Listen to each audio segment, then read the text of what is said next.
पहला लॉकडाउन शुरू हो गया तो सबसे पहले क्या नीचे गया था? शेयर मार्केट ही सबसे पहले नीचे गया था। तो मेरे इमरजेंसी फंड मैं शेयर मार्केट में रखूंगा तो कैसे चलेंगे? जो पैसे रिटायरमेंट के लिए जा रहे हैं वो 5 साल में 10 साल में भी डिस्टर्ब ना हो। चलो डाउन पेमेंट करवा देते और गाड़ी लेते, तो फिर से आ गए जीरो पे। शादी करनी है तो शादी के लिए अगर जाते हैं तो लड़कियां कहती है कि आपका फ्लैट कहाँ पे है?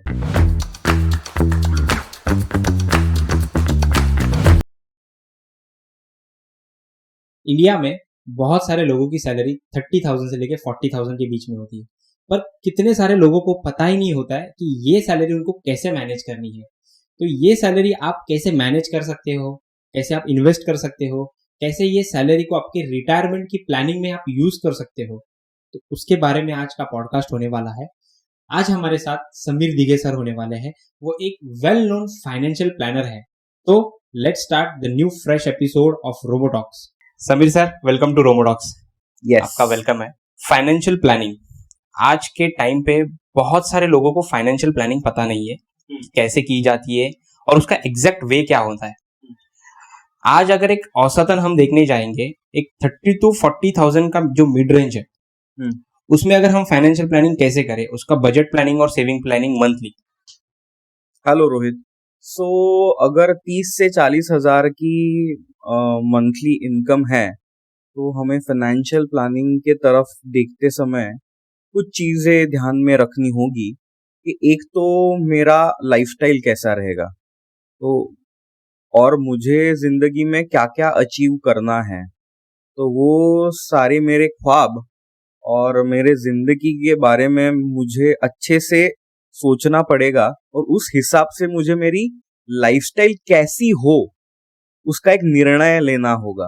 क्योंकि अगर लग रहा होगा मुझे 30 से 40 हजार रुपए मिल रहे हैं, तो मैं अभी देखता हूँ बहुत से जेनजी और जो युवा हैं वो 50-60 हजार का ही खर्चा कर देते हैं और बाद में क्रेडिट कार्ड का बिल भरते रहते हैं। तो कर्जे में ही जीना उनका चालू रहता है और कुछ साल बाद उनको ध्यान में आ जाता है, अरे शादी करनी है, तो शादी के लिए जाते हैं तो लड़कियां कहती है कि आपका फ्लैट कहाँ पे है, आपके पास गाड़ी है या नहीं, आपके पास इन्वेस्टमेंट्स क्या है। तो सारी चीजें बाद में ध्यान आ जाती है। तो उस हिसाब से हमें प्लान करना चाहिए। हमारे महीने के पहले सैलरी से ही अगर हम इसका प्लानिंग अच्छी से करें तो ये बहुत ही अच्छी चीज होगी। उस हिसाब से हमें 3 हिस्सों में अपने मंथली आमदनी को, इनकम को डिवाइड करना चाहिए। इसमें एक हिस्सा होगा हमारे लाइफस्टाइल का, दूसरा हिस्सा होगा हमारे आने वाले खर्चों का। मतलब अगर मुझे घर लेना है या गाड़ी लेनी है, उसके लिए डाउन पेमेंट के लिए तो कुछ पैसे जमा करने हैं, तो ऐसे लाइफस्टाइल की चीजों के लिए पैसे जमा करने के लिए एक हिस्सा। दूसरा हिस्सा होना चाहिए मेरे इन्वेस्टमेंट्स के बारे में, लॉन्ग टर्म इन्वेस्टमेंट जो मुझे 5-7 सालों बाद लगने वाली है। उसके बाद मेरा रिटायरमेंट प्लानिंग, क्योंकि आज हमें कोई पेंशन देने वाला तो है नहीं, तो हमें हमारी पेंशन खुद ही शुरू करनी है, जनरेट करनी है। तो उसके लिए क्या करें? उसके लिए अगर हम कुछ 2-3 हजार रुपए भी हर महीने का बचा लेंगे कुछ 30-35 सालों के लिए, तो भी हमारे पास 2-2.5 करोड़ का कॉर्पस, अगर जिनकी आयु 30 उम्र के नीचे की है तो उनको तो 30-32 साल 35 साल काम करने के हैं, तो 30-35 साल 2-3 हजार रुपए अगर हर महीने वो SIP करके रिटायरमेंट के लिए रखे और उसे डिस्टर्ब ना होने दे 30-35 सालों के लिए, तो वो बहुत अच्छी राशि बन जाएगी। इसलिए हमें सोचना है ये कुछ बास्केट्स लेके फाइनेंशियल प्लानिंग को। नहीं तो होता क्या है, बहुत से युवा इन्वेस्टमेंट तो कर देते हैं, 30-40 हजार की तनख्वाह है तो सोच लेते 10 हजार तो मैं इन्वेस्टमेंट कर दूंगा, लेकिन वो 10 हजार को एक ही नाम देते हैं, मेरी इन्वेस्टमेंट। राइट। वो बाद में उन्हें याद आता है चलो गाड़ी लेनी थी तो हो गए 2-3 लाख रुपए बच गए, अभी चलो डाउन पेमेंट करवा देते और गाड़ी लेते, तो फिर से आ गए जीरो पे। ओके। फिर से जिंदगी शुरू करनी है। बाद में ध्यान आ जाता है कि अरे अभी 4-5 लाख बच्चे और जमे हैं और मुझे घर लेना है, तो फिर से आ गए जीरो पे। तो ऐसा होते होते क्या होगा, हम 40-50s में चले जाने के बाद हमें अगर याद आएगा अरे हमारे पास अभी रिटायरमेंट के लिए पैसे जमा करने हैं, और रिटायरमेंट के लिए पैसे कुछ है नहीं, लाइफस्टाइल तो बढ़ रही है, जिंदगी बहुत अच्छे से जा रही है, तो बराबर। 50s में ध्यान आ जाएगा हमें कि रिटायरमेंट के बारे में सोचना है। तो होगा ये कि तब जाके आपके पास कुछ ही साल बाकी हो रहेंगे, उसमें सारी चीजें देखो, आज ही टेक्नोलॉजी इतनी बदल रही है, बराबर। आर्टिफिशियल इंटेलिजेंस और सारी चीजें इतने टॉप टू डाउन सारी चीजें बदल रही है। आप मान लो 20-25 साल बाद की दुनिया कैसी होगी, और उस दुनिया में हमें रिटायरमेंट के लिए अगर पैसे इकट्ठे करने हैं स्क्रैच से, तो कितनी दिक्कतें आएगी। तो एक 35,000 रुपीज फॉर एग्जाम्पल हम पकड़ लेते हैं, तो उसको अगर नंबर्स में हम डिवाइड करें तो उसको कैसे डिवाइड कर सकते हैं हम? तो इन नंबर 20,000 के अंदर हमारा लाइफस्टाइल होना चाहिए। राइट। जो आज की युवा जो है वो आजकल मतलब 3-3 हज़ार रुपए की जीन्स तो ऐसे ही खरीद लेते हैं। एक नॉर्मल में बंदे की बात कर रहा हूँ, एक नॉर्मल अगर वो 3,000 रुपए 4,000 रुपए की जीन्स खरीद लेता है, एक हाथ 1.5 लाख रुपए का आईफोन वो क्रेडिट कार्ड पे ले लेगा या ईएमआई पे ले लेगा, तो अगर 35,000 अगर हम नंबर्स में डिवाइड करें तो कैसे सेविंग कर सकते, कैसे बजट कर सकते हैं उसका? क्या है, देखो जीन्स पैंट 3,000 की भी आ जाती है और 500-600 रुपए की भी आ जाती है। अभी फिलहाल मेरी तनख्वाह अगर 30,000 की नीचे की है, तो मैंने 10% की जीन्स लेने पे खर्चा करना चाहिए, या मुझे खुद पे काम करना चाहिए। मेरी तनख्वाह 60-70 हजार की होने के बाद as a appreciation to me, मैं 3,000 की जीन्स लेने के लिए अपग्रेड हो चुका हूँ, ऐसे मान के अगर मैंने तब जाके वो ब्रांडेड कपड़े पहनना शुरू किया, तो वो ज्यादा अच्छा रहेगा। अगर मेरे पास ये 30-35 हजार रुपए की तनख्वाह है और मैं अगर सारे ब्रांडेड कपड़े, आईफोन और उसके सारे ईएमआई ऐसे सारे खर्चे उठाऊंगा, तो क्या कहा जाता है कि सबका हम ध्यान दे सकते हैं और सबकी नौटंकी कर सकते हैं, लेकिन पैसे के बारे में कोई नौटंकी हम नहीं कर सकते, क्योंकि पैसा है तो है, नहीं है तो नहीं है। इसलिए हमें एक बात सोच समझ के ध्यान में लेनी होगी कि मेरी इनकम क्या है, मेरे स्किल्स क्या है और मेरी लाइफस्टाइल क्या है। अगर मेरी लाइफस्टाइल मैंने मेरे स्किल्स और मेरे इनकम से बहुत ज्यादा रख दी, तो उसका जो बिल आएगा वो बिल कभी ना कभी तो पे करना ही होगा, और वो बहुत ही पेनफुल होगा आपके मिड एज में, आपके रिटायरमेंट एज में। तो नथिंग कम्स फ्री। आज आपको दिख नहीं रहा है, लेकिन उसका कभी ना कभी तो आपको हिसाब जिंदगी में देना ही पड़ेगा। राइट। अभी ये तो हो गया बजट एंड सेविंग्स के बारे में या लाइफस्टाइल हमें कैसी मेंटेन करनी है। अब इमरजेंसी फंड जो सबसे इंपॉर्टेंट है और बहुत लोग इसको निग्लेक्ट कर दे कि इमरजेंसी फंड कैसे हम प्रोड्यूस करें या कैसे उसे बचा के रखें, तो उसके लिए क्या कर सकते हैं इमरजेंसी फंड रेडी करने के लिए? तो सबसे पहले हमें ध्यान में रखना चाहिए कि इमरजेंसीज कौन सी आ सकती है और इमरजेंसीज मुझे कितना फंड लग सकता है। राइट। तो मान लो अगर मेरे माताजी और पिताजी घर पे है और वो भी बूढ़े हैं, उनके पास उनका कुछ रिटायरमेंट फंड या ऐसा कुछ नहीं है, पूरा जिम्मा मेरे पे है। उनका अगर मेडिक्लेम भी नहीं है, तो अगर उन्हें कोई मेडिकल इमरजेंसी आ जाए, तो उसके लिए क्या कितने पैसे मेरे पास होने चाहिए, दैट इज वन। सेकेंड, अगर मेरी जॉब चली जाए, ये तो अभी तो प्राइवेटाइजेशन है, अभी बहुत ज्यादा है, जा होगा हमें पता नहीं होता, हमने तो कोविड का भी समय अभी अभी देख लिया। तो एटलीस्ट 3 महीने की सैलरी, इतना तो हमें इमरजेंसी फंड रहना चाहिए। मान लो आप 30-35 हजार के सैलरी पे काम कर रहे हैं, तो आपके पास 1 लाख तक का तो इमरजेंसी फंड रहना चाहिए। अभी ये इमरजेंसी फंड आप बोलोगे मैंने इक्विटी फंड्स में डाल दिया है या म्यूचुअल फंड्स में डाल दिया, कि मैंने 1 लाख के ना शेयर्स ले लिए। तो देखो, जब कोविड लग गया था, तो कोविड के दौरान जब पहला लॉकडाउन शुरू हो गया, तो सबसे पहले क्या नीचे गया था? शेयर मार्केट ही सबसे पहले नीचे गया था। तो मेरे इमरजेंसी फंड मैं शेयर मार्केट में रखूंगा तो कैसे चलेंगे? तो मुझे मेरे इमरजेंसी फंड्स पे रिटर्न ऑन इन्वेस्टमेंट के बारे में सोचना नहीं है, मुझे मेरे इमरजेंसी फंड्स के बारे में सेफ्टी या ज्यादा हम देखा जाए कि तो वो एज ए इमरजेंसी ही देखना चाहिए हमें, यस वो एज ए इन्वेस्टमेंट या उसको प्रॉफिटेबल नहीं देखना चाहिए। यस। तो वो मैं रख सकता हूँ एफडीज में, मैं रख सकता हूँ पीएसयू डेट फंड्स में, गिल्ट फंड्स में।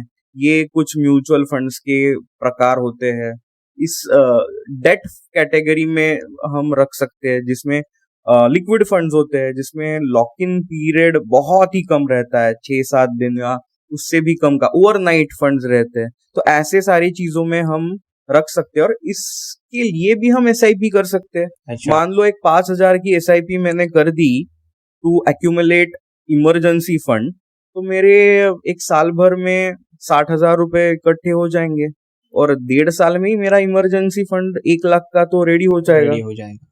तो मुझे वो इमरजेंसी फंड पे कोई रिस्क नहीं लेनी। मुझे अगर बुरा वक्त आ जाए तो वो पैसे लगाने, मुझे उसके लिए मेरे रिटायरमेंट फंड को डिस्टर्ब नहीं करना है। मुझे अगर उसके लिए मैंने फ्लैट के डाउन पेमेंट के लिए मैं पैसे अगर इकट्ठे कर रहा हूँ, उसको मुझे डिस्टर्ब नहीं करना है। मुझे सारी मेरी वो जो जरूरतें हैं उसको एक एक बास्केट में रखना है, और उसके लिए फंड्स अलग रखने हैं। बराबर। तो that accounting and organisation in financial planning is the key. Right right. अभी ये तो हो गया इमरजेंसी फंड, राइट। अब इंश्योरेंस जो सबसे इम्पोर्टेंट फैक्टर है हमारे लाइफ में, या अभी जो जनरेशन चल रहा है या जो दौर चल रहा है, अभी लोग बोलते हैं ये इंश्योरेंस निकालो, वो इंश्योरेंस निकालो, 20 साल के बाद आपको इतना मिलेगा, या 30 साल के बाद आपको इतना मिलेगा, या रिटायरमेंट प्लान में आपको इतना सारा पैसा मिलेगा। तो what type of insurance we should need? एक बेसिक इंश्योरेंस हमें होना चाहिए, कौन सा नीड है वो? देखो, अभी जैसे मैंने कहा इमरजेंसी फंड के बारे में, तो ये पैसे बढ़ाने की चीज नहीं है। राइट। वैसे ही इंश्योरेंस भी इन्वेस्टमेंट बिल्कुल नहीं है। ये हमें बहुत ही गलत सिखाया गया है कि इंश्योरेंस मेरी इन्वेस्टमेंट है। हाँ। देखो, इंश्योरेंस आपकी जरूरत है। इंश्योरेंस क्यों लेना चाहिए?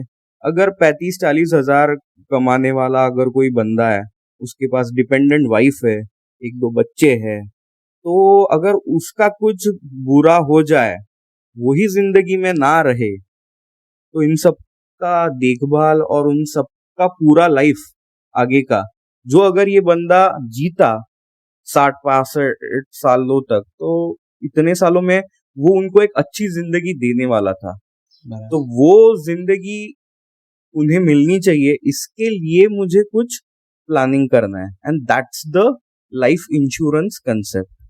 तो वो अगर 35-40 हजार के मंथली इनकम स्केल में है, तो उसको 1,000 रुपए तक का टर्म टर्म इंश्योरेंस लेना चाहिए। तो टर्म इंश्योरेंस देखो क्या होता है। टर्म इंश्योरेंस में हमें पैसे वापस नहीं मिलते। अगर कुछ डेथ ही हो जाए उसमें, तो ही टर्म इंश्योरेंस के पैसे मिलने वाले होते हैं। तो देख लो, ये इन्वेस्टमेंट नहीं है। इसे हमें कितने पैसे वापस मिलेंगे ये सोचना ही नहीं है। हमें सिर्फ ऐसे सोचना है कि अगर मेरा कुछ बुरा भला हो गया तो मेरे परिवार को इसमें से अच्छे से पैसे मिलेंगे। Right. तो अगर आपकी आयु 30 के नीचे की है, तो आपको 60-70 लाख का 1,000 तक टर्म इंश्योरेंस मिल जाएगा। अगर आप 25 के भी नीचे हो, तो उसी अमाउंट में आपको 1 करोड़ तक का भी टर्म इंश्योरेंस मिल जाएगा। लेकिन क्या होता है, वही आपको ललचाने के लिए, उसे और अट्रैक्टिव बनाने के लिए प्रीमियम बैक पॉलिसीज बनाई जाती है। हाँ। पैसे वापस ले लो। देखो, हमें इंश्योरेंस से 1 रुपया भी वापस लेना नहीं है।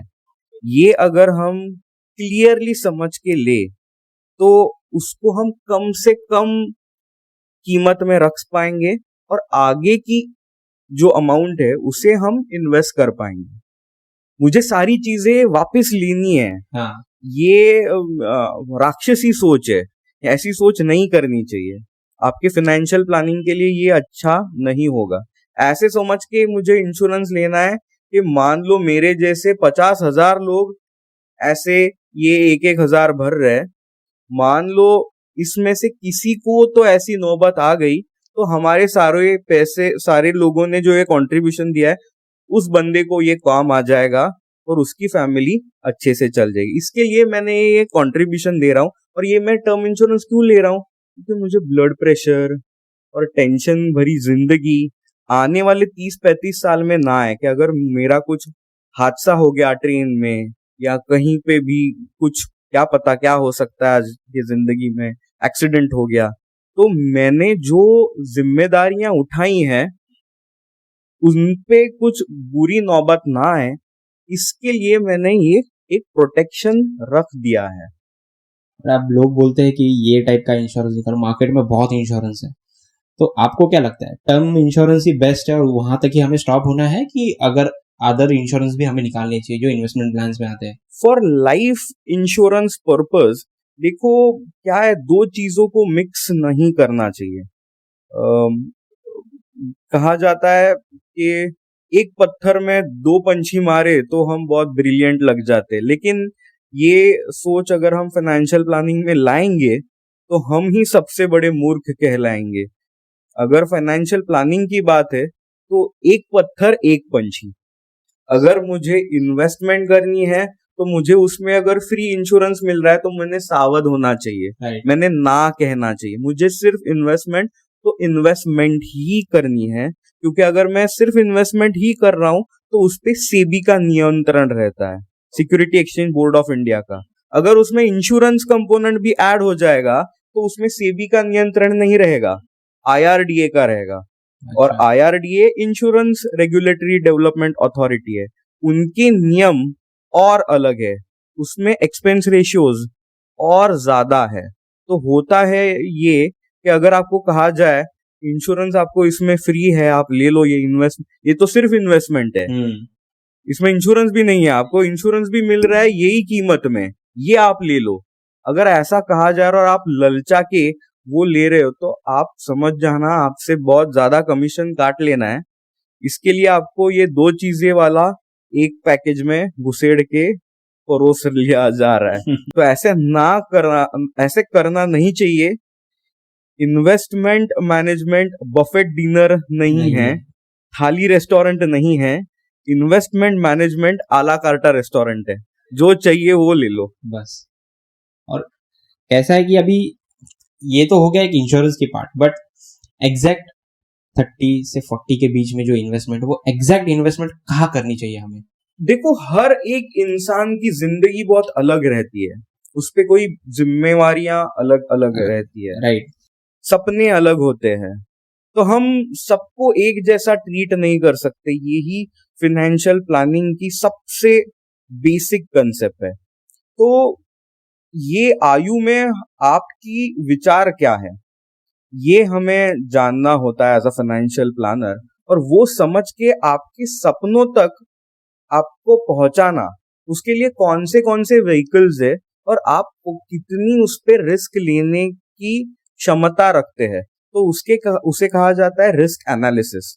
वो रिस्क एनालिसिस करके ये सपने सच होंगे तो कैसे होंगे और कौन सी व्हीकल्स लेनी होगी, इस पे प्लानिंग फाइनेंशियल प्लानिंग में होती है। तो अगर किसी को रिटायरमेंट के लिए पैसे इकट्ठे करने हैं और वो अगर क्लियर है कि वो पैसे मुझे रिटायरमेंट तक नहीं लगेंगे, उस बीच में लगने वाले पैसों के लिए मेरे पास अलग अलग बास्केट्स है, अलग अलग जगह पे रखे हुए पैसे है, तो चाहे दुनिया इधर की उधर हो जाए, ये पैसे को मैं हाथ नहीं लगाने वाला।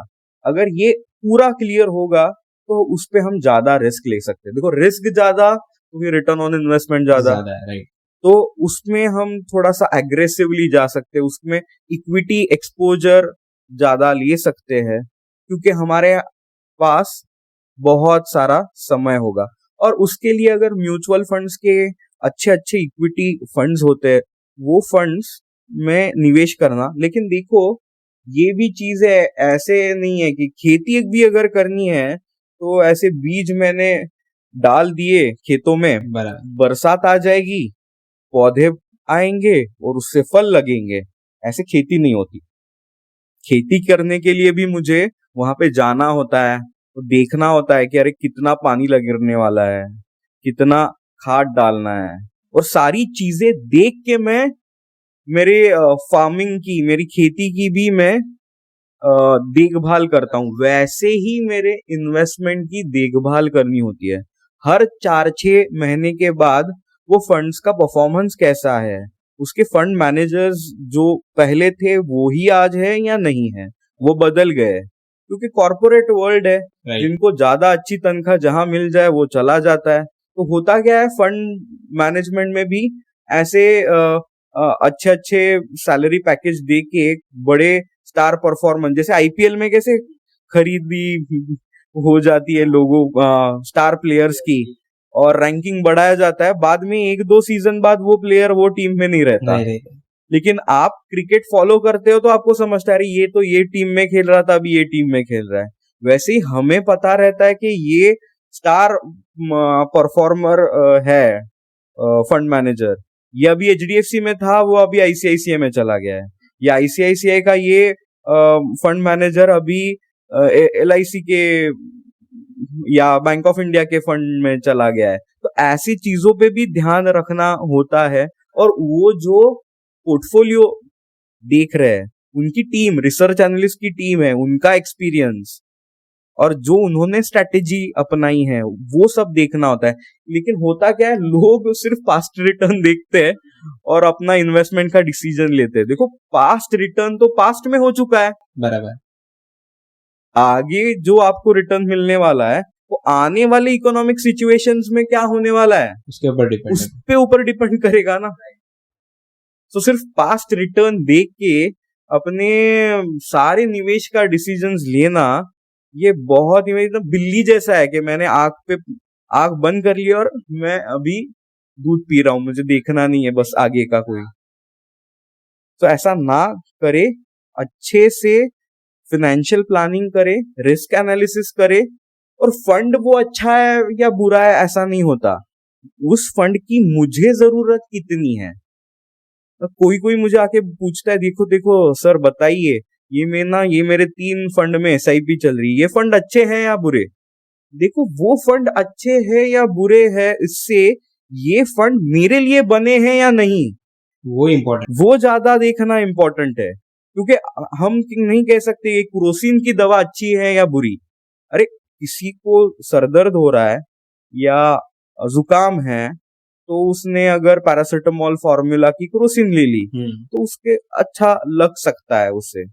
लेकिन किसी का पेट खराब है और उसने अगर वो पैरासिटामोल फॉर्मूला की क्रोसिन ले ली तो उसका क्या वो ठीक हो पाएगा? नहीं।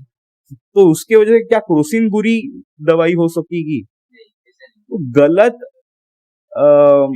ट्रीटमेंट आपने चूज कर ली है तो वो हो रहा है। तो ये देखना जरूरी है कि फंड अच्छा है या बुरा नहीं, मुझे पैसे क्यों और कब लगने वाले हैं, मैं क्यों पैसे इन्वेस्ट कर रहा हूं, मेरी रिस्क एनालिसिस कितनी है, ये देख के मुझे वो फंड्स चूज करने होते हैं।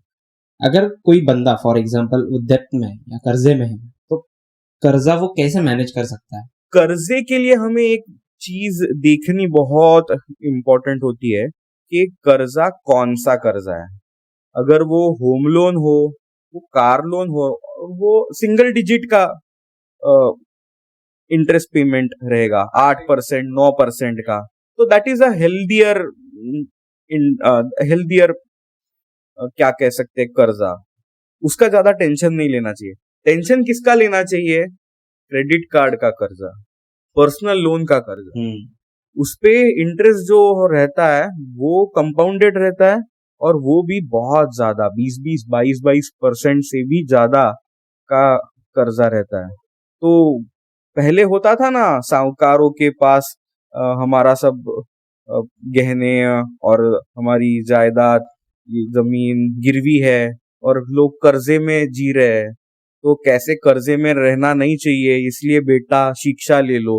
अभी क्या हुआ है, वो बेटे ने इंजीनियरिंग की शिक्षा भी ली है, एमबीए भी करवा लिया है, लाख भर रुपए की सैलरी पे भी वो चला गया है, लेकिन अभी वो क्रेडिट कार्ड और ये एनबीएफसीज, ये फाइनेंस वो फाइनेंस का कर्जा उठा के रखा है और वो भी कर्जे में ही जी रहा है। तो हमें देखना ये है कि कितने इंटरेस्ट रेट का पेमेंट हमारा जा रहा है, तो ज्यादा इंटरेस्ट रेट का जो पेमेंट जा रहा है उसे पहले हमें कम करना है।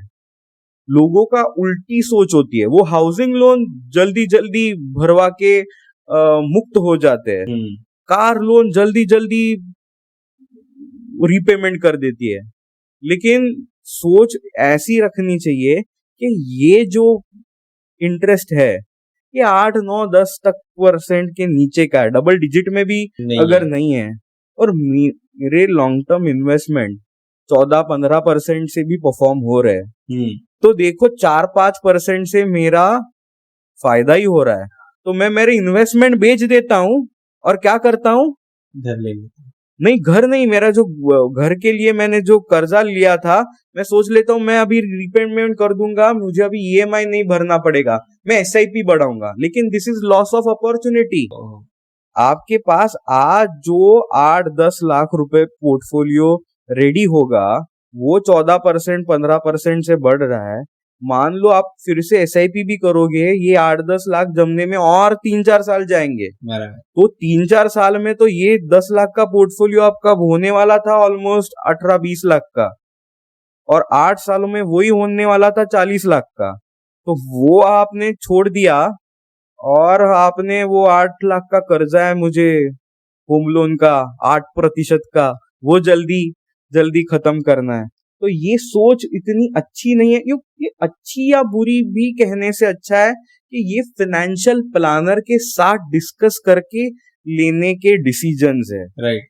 वो ज्ञान से लेने के डिसीजन है। वो हम अज्ञान से अगर लेंगे तो हमारा फाइनेंशियल लॉस और जिंदगी की दिशा ही भरकट जाती है। बराबर। अब एक लास्ट जो चीज है, रिटायरमेंट प्लान, जो बहुत सारे लोग नहीं करते मेरे हिसाब से रिटायरमेंट प्लान। तो बेस्ट रिटायरमेंट प्लान हम कैसे डेवलप कर सकते हैं, कैसे वो सिस्टम में बिठा सकते हैं हमारे? तो बेस्ट रिटायरमेंट प्लानिंग ये होगी कि जो भी प्लानिंग आप करोगे वो 25-30 सालों तक डिस्टर्ब ना हो।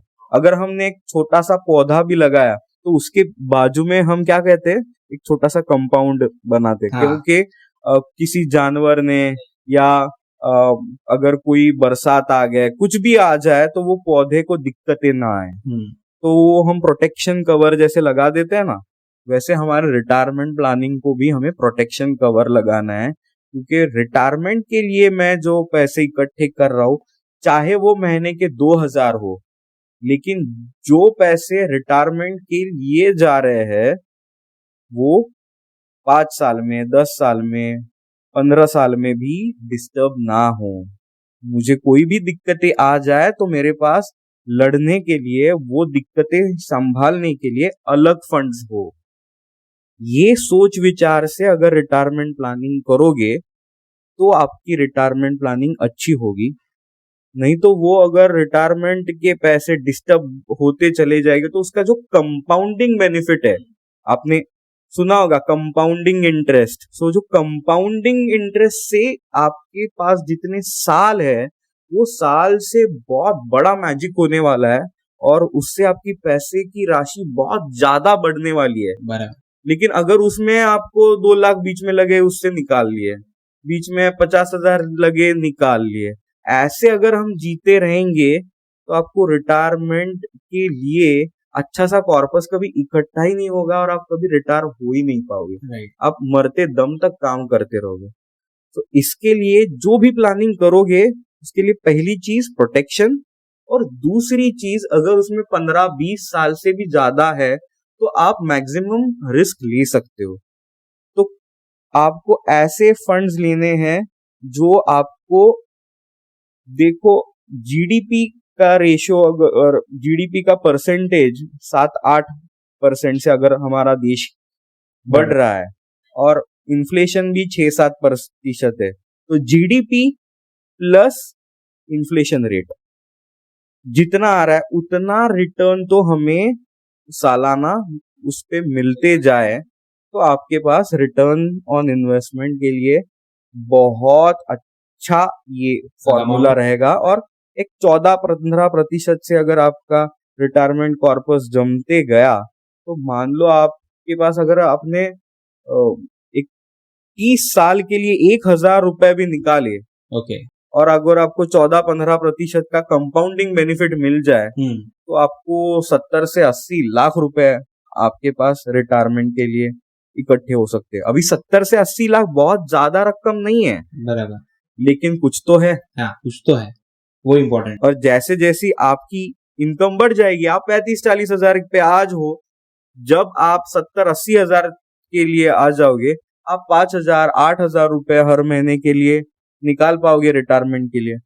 तो ऐसे करके आपको 1.5-2 करोड़ का तो रिटायरमेंट कॉर्पस जमा कर दोगे तो कुछ तो एक बेटर जिंदगी रिटायरमेंट के बाद मिल सकेगी। Right. So Sameer sir, thank you, आप आए और इतना बेटर एंड गेनिंग नॉलेज आपने फाइनेंशियल प्लानिंग के ऊपर दिया, उसके लिए आपका बहुत बहुत धन्यवाद। So thank you.